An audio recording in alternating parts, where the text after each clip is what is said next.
How does an animal with zero camouflage colors survive in a land ruled by apex predators?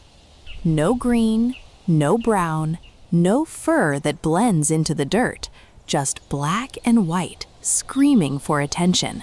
And yet, this animal has outlived saber-toothed cats, ice ages, and 1,000 generations of lions. Stay tuned. Let me show you a secret about stripes that will change how you see them from now on. Are you ready?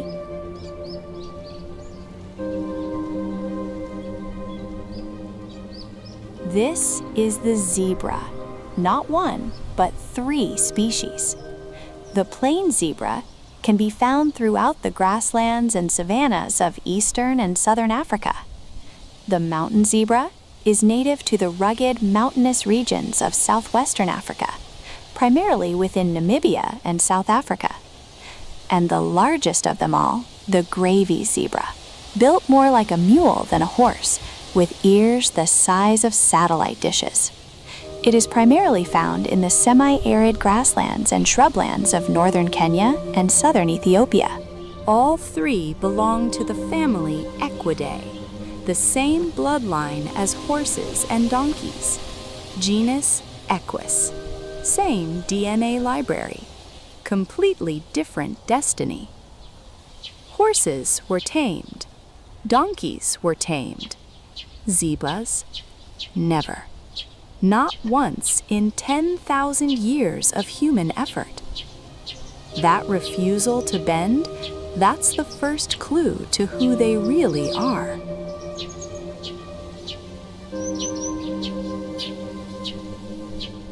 So, here's the answer on how zebras survive without camouflage. They don't hide, they confuse. When a herd runs, hundreds of stripes blend into one pulsing, shifting blob. A lion's brain, wired to lock onto a single target, loses the thread. Scientists call it the motion dazzle effect.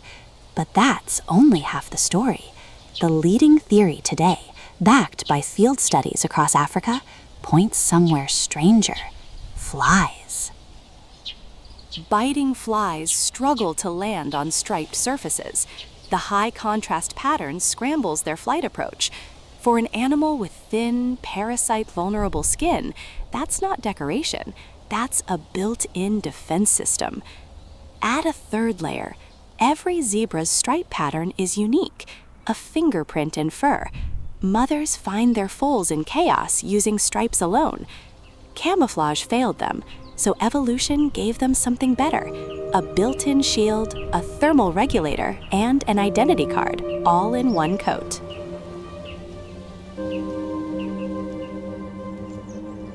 Imagine this. No fences, no safe zone. Every watering hole is a gamble. Zebras stake their lives on open grassland, woodland, and rocky highland across eastern and southern Africa. Greavy zebra pushes even further into semi-arid scrubland, so dry it can go up to 5 days without water. Here's the stakes.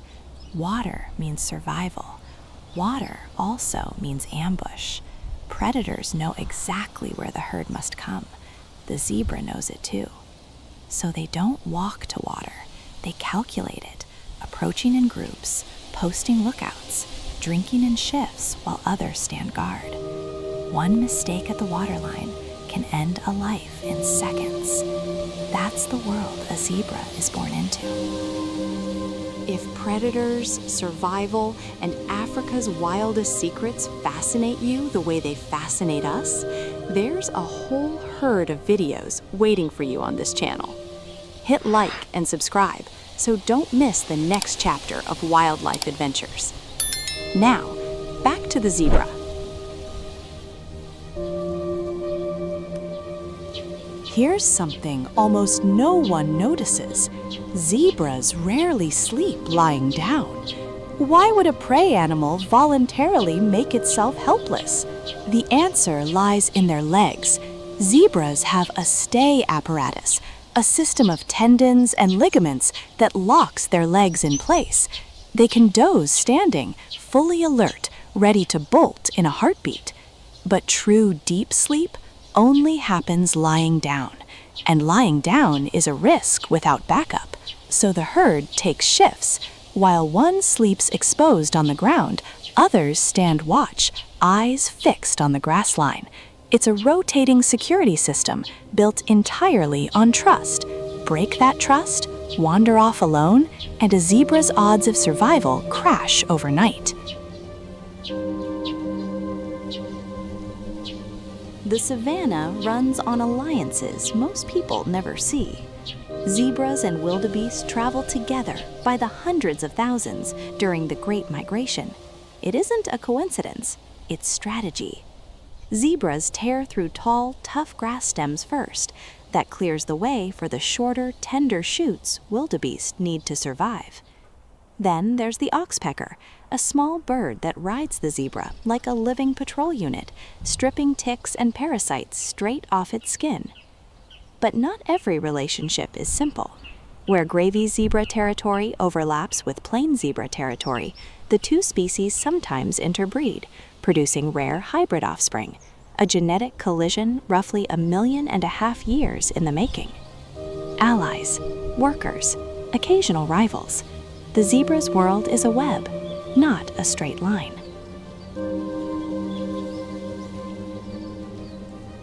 Zebras are creatures of daylight. Diurnal by nature, they graze in the cool hours of morning and evening, resting through the punishing midday heat. In the wild, a zebra's life runs roughly 20 to 30 years, every single one of them under threat. In protected captivity, some have pushed well past that. A newborn foal can stand within minutes of birth and run within an hour. It has to. In this world, hesitation is costly. Every day is a repeated negotiation between rest and risk. That negotiation, repeated for 3 decades, is what a zebra calls a lifetime. Now, the numbers, and they tell 3 very different stories. The plains zebra, listed as near threatened, with an estimated population between 150,000 and 250,000, down roughly 25% since 1992. Trend, still declining. The greavy zebra is endangered. Fewer than 3,100 individuals remain in the wild, confined almost entirely to Kenya and Ethiopia. That's an 80% collapse since the 1970s, though recent monitoring shows the population has finally stabilized. The mountain zebra is classified as vulnerable, but the only species moving in the right direction, around 35,000 individuals and climbing. The Cape mountain zebra subspecies alone has rebounded from fewer than 80 animals decades ago to nearly 5,700 today. Habitat loss, drought, and poaching remain the core threats across all 3 species, but the mountain zebra proves something critical. A recovery is possible. Every stripe on every zebra tells a story of survival against odds that should have erased them long ago. They didn't out-hide the lion, they out-thought it. But here's what most people never ask. If the zebra disappeared tomorrow, the grass would grow wrong, the predators would struggle, and the entire migration could unravel within a single season. So which animal do you think depends on the zebra most and has no idea it's running out of time? Comment your thoughts below. Don't forget to hit like and subscribe for more wildlife adventures. Thank you for watching.